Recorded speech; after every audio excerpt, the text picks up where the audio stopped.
భారత్ మాతాకి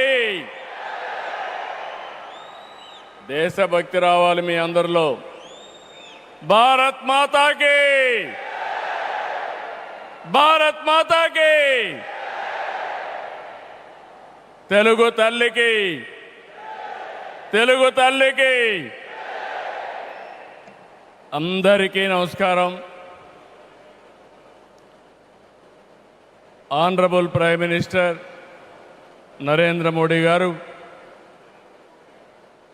honourable governor Abdul Nazir గారు,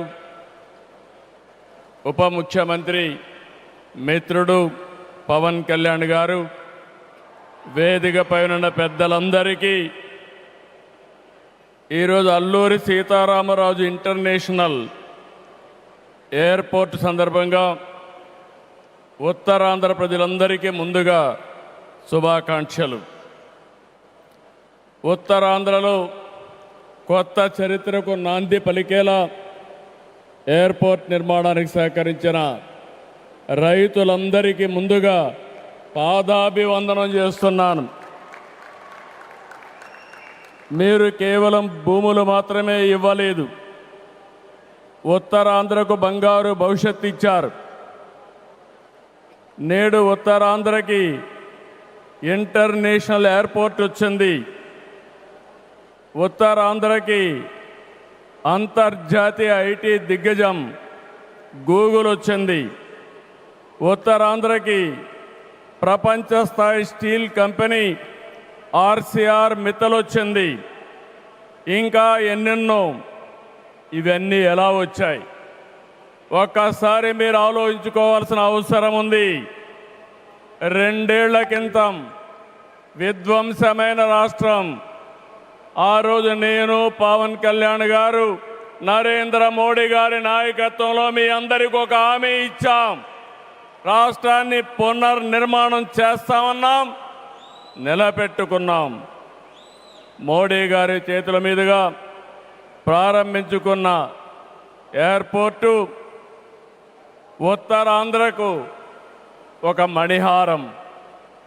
నేను అందుకే పదే పదే చెప్తున్నాను, ఉత్తరాంధ్ర కళలకు రెక్కలొచ్చాయి. ఎర్ర బస్సు రాదన్నారు, ఎయిర్ బస్సు వచ్చింది. అవహేళన చేసిన వాళ్ళు అడ్రస్ లేకుండా పోయే పరిస్థితికి వచ్చారు. ఆ రోజు ఎన్నో ఈ ప్రాంత ఆశలని, ఆకాంక్షల్ని తక్కువ చేశారు, అడ్డుపడ్డారు. అన్ని అధిగమించాం. అద్భుతమైన ఎయిర్పోర్ట్ ఈరోజు నిర్మాణం అయిందంటే ఇది ఉత్తరాంధ్రకి గర్వ కారణమని మరొకసారి విజ్ఞప్తి చేస్తున్నాను. కొత్త ఎయిర్పోర్టు మన్యం వీరుడు అల్లూరి సీతారామరాజు పేరు పెట్టుకున్నాం. పేరు తలుచుకుంటేనే గుండె ఉప్పొంగుతుంది. గిరిజనులతో కలిసి ఆయన చేసిన స్వాతంత్ర పోరాటం దేశం ఎప్పటికీ మరిచిపోదు. ఉత్తరాంధ్ర శక్తికి నిదర్శనం ఈ ఎయిర్పోర్టు. ఎందుకంటే ఈ ఎయిర్పోర్ట్ నిర్మించింది ఎవరో కాదు, ఉత్తరాంధ్ర వాసి జిఎంఆర్, ఈ ప్రాంత వాసి. ఇంకొక పక్క దీనికి తొలుగు అడుగు వేసిన అశోక్ గజపతి రాజు ఇక్కడి వారి ఏవియేషన్ మంత్రిగా నిర్మాణం పూర్తి చేసే బాధ్యత తీసుకున్న రామ్మోహన్ నాయుడుది కూడా ఉత్తరాంధ్రనే. ఇది ఉత్తరాంధ్ర సత్తా అని మరొక్కసారి మీ అందరికీ విజ్ఞప్తి చేస్తున్నాను. ఈరోజు ఉత్తరాంధ్ర దశ దిశ మార్చి కీలక ప్రాజెక్టు ప్రారంభానికి వచ్చిన మోడీ గారికి మనస్ఫూర్తిగా ధన్యవాదాలు. ఈరోజు మనందరం గుర్తుపెట్టుకోవాలి, వెంటిలేటర్ పైనున్న ఆంధ్రప్రదేశ్కి ఆక్సిజన్ ఇచ్చి ఈరోజు నిలబెట్టిన వ్యక్తి నరేంద్ర మోడీ గారు. నేను మిమ్మల్ని అడుగుతున్నా, ఆంధ్రుల సెంటిమెంట్, విశాఖ ఉక్కు నిలబెట్టింది ఎవరని గట్టిగా మీరు చెప్పాల్సిన బాధ్యత మీ పైన ఉంది. ఎవరు? ఎవరు?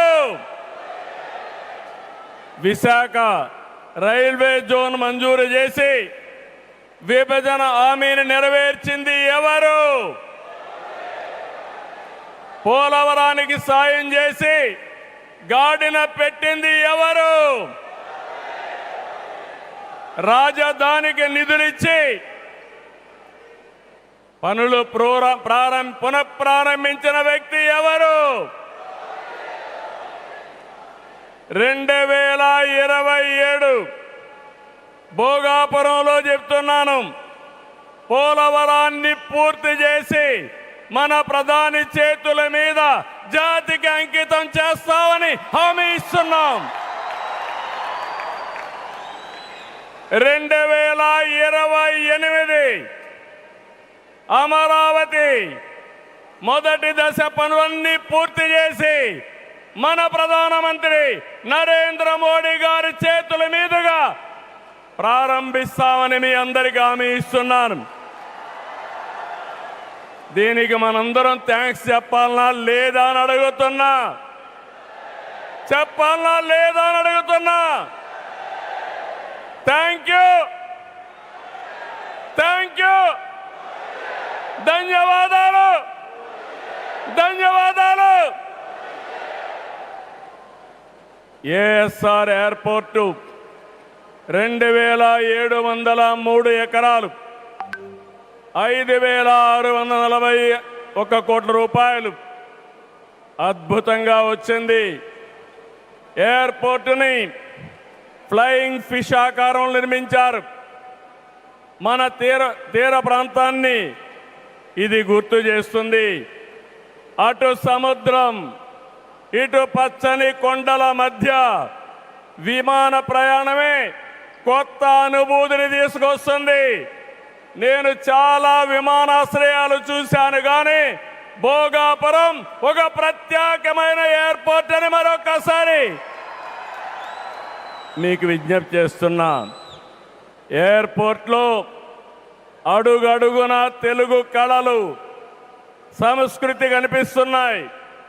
తెలుగు ముగ్గులు, ఏటి కొప్పాక బొమ్మలు, కూచిపూడి నృత్యం, తోలు బొమ్మలాట, బొబ్బలి వీణ, నాదస్వరం, లేపాక్ష నంది వంటివి ప్రతిబింబించేలాగా తీర్చిదిద్దారు. విశాఖ నుంచి భోగాపురాన్ని నిర్మించే బీచ్ కారిడారు ప్రకృతి అందాలతో మరింత ఆకర్షణ తెస్తుంది. గ్లోబల్ ఏరోస్పేస్ ఏవియేషన్ హబ్కి GMR Manasa aviation university, ASIP semiconductor ప్రాజెక్టుకు శంకుస్థాపన చేసుకున్నాం. జిఎంఆర్ విఎఫ్ స్కిల్ డెవలప్మెంట్ సెంటర్కి ప్రారంభించుకున్నాం. శంషాబాద్ ఎయిర్పోర్టుతో తెలంగాణ దశ దిశ మారింది. భోగాపురం ఎయిర్పోర్టుతో ఉత్తరాంధ్ర దశ దిశ మారుతుంది. 2015లో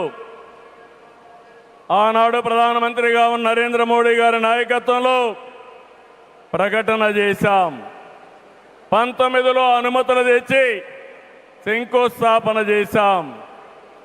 భోగాపురానికి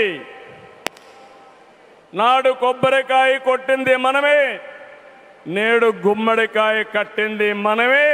గుర్తుపెట్టుకోమని కోరుతున్నాను. ఈ 2 ఏళ్లలో ప్రధానమంత్రి గారి సహకారంతో ఉత్తరాంధ్రలో 189 ప్రాజెక్టులకు సంబంధించి 6,13,00,000 పెట్టుబడులు. ఇవి పూర్తయితే 5,57,000 మందికి ఉద్యోగాలు వస్తాయని మీ అందరికీ విజ్ఞప్తి చేస్తున్నా. ఉత్తరాంధ్రలో వచ్చే 3 ఏళ్లలో 2,784 కోట్లతో 8 ప్రధాన సాగునీటి ప్రాజెక్టులు పూర్తి చేస్తాం. ఇది కాకుండా 65 సంవత్సరాలుగా పెండింగ్ ఉన్న నేరేడు బ్యారేజీని కేంద్రం క్లియర్ చేశారు. దశాబ్దాల కలని నిజం చేస్తాం. ఈ నెల 14వ తేదీన గోదావరి నీటిని ఉత్తరాంధ్రకి ముఖ్యంగా అనకాపల్లికి తీసుకొచ్చే బాధ్యత ఎన్డీఏ ప్రభుత్వం తీసుకుంటాం. గోదావరి పోల వంశధారిని అనుసంధానం చేసే బాధ్యత తీసుకుంటాం. ఉత్తరాంధ్రలో టూరిజం, ఫార్మా, నేషనల్ హైవేలు, పోర్ట్లు, ఎయిర్పోర్ట్లు, railway connectivity, rare earth minerals, ప్రసిద్ధ పుణ్యక్షేత్రాలు, అరకు, పాడేరు, సుందర ప్రాంతాలు లేనిదంటూ లేదు. వీటితో ఉత్తరాంధ్ర నుంచి వలసలు పోరు. వేరే ప్రాంతాల్లో శ్రీకాకుళం కాలనీలు ఉండవు. వేరే ప్రాంతం నుంచి ఉత్తరాంధ్రకు వలసలు వచ్చే రోజు తొందరలోనే ఉందని మరొకసారి విజ్ఞప్తి చేస్తున్నాను. మిమ్మల్ని కోరేది ఒకటి, ప్రతి వ్యక్తికి అవసరమైన అవకాశాలు కల్పిస్తున్నాం. వాటిని అందిపుచ్చుకోండి. మీ జీవితాలకి మార్చుకుంటూనే సమాజం కోసం, ఈ ప్రాంతం కోసం పనిచేయాల్సిందిగా మిమ్మల్ని అందరినీ కోరుతున్నా. ఈ సందర్భంలో నేను ఒక్క విషయం మీ అందరికి గుర్తు చేయాలి. ఇప్పుడే పవన్ కళ్యాణ్ గారు కూడా ఆవేదన గుర్తు చేశారు. We are in inspiring time. PM Saab, Modi Saab, I am telling you with my heart. We are in inspiring time. The world has moved from IT to AI. The right knowledge is available. The right technology is maturing. But we need leaders to deliver. Democratic countries everywhere are facing crisis, searching for new leaders. We are fortunate, India is fortunate. There is a tested leadership. 25 years, Narendra Modi ji as Chief Minister and Prime Minister of India has done extraordinary work. నేను చెప్పింది వాస్తవం అయితే మోడీ గట్టిగా చెప్పాలి. Modi, Modiji.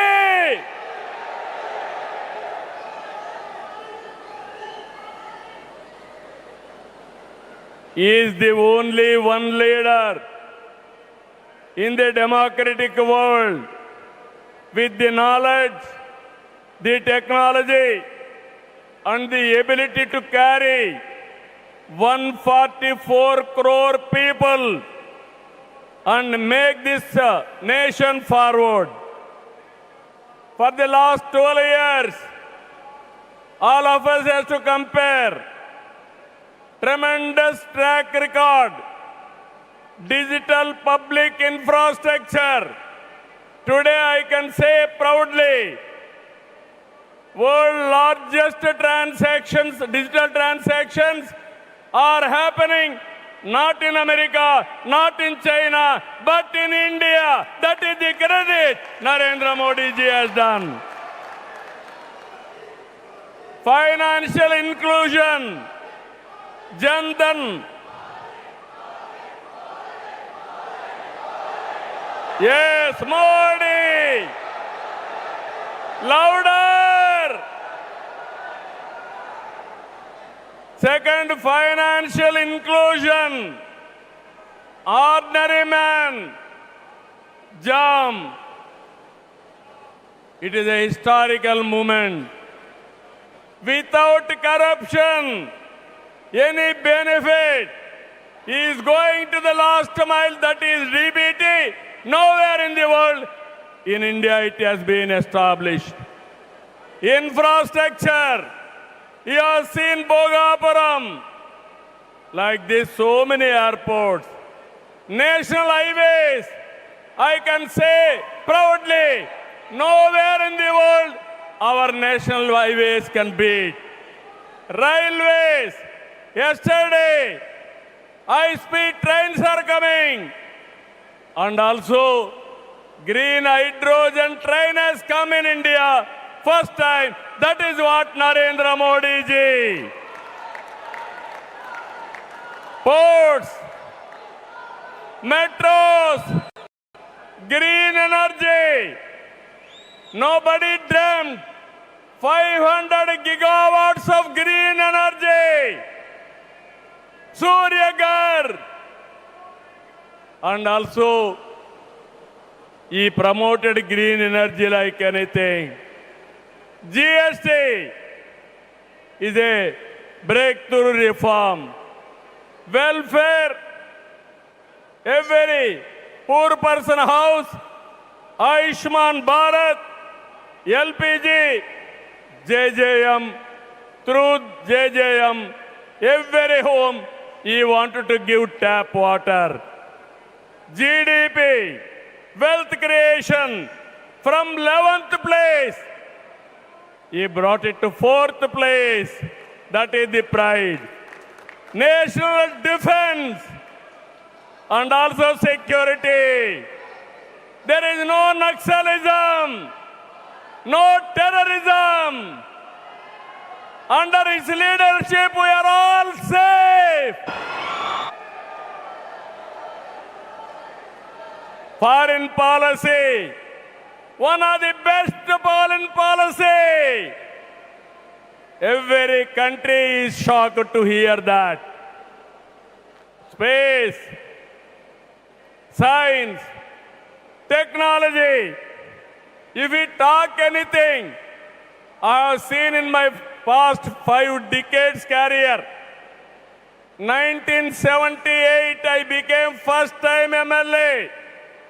1980, I became minister. First time, I have seen a leader with clear clarity. Always, he works with a single agenda, nation first. I am asking one thing, how many leaders with dedication they have worked? In my experience, only one leader, that is Narendra Modi, has done extremely good work.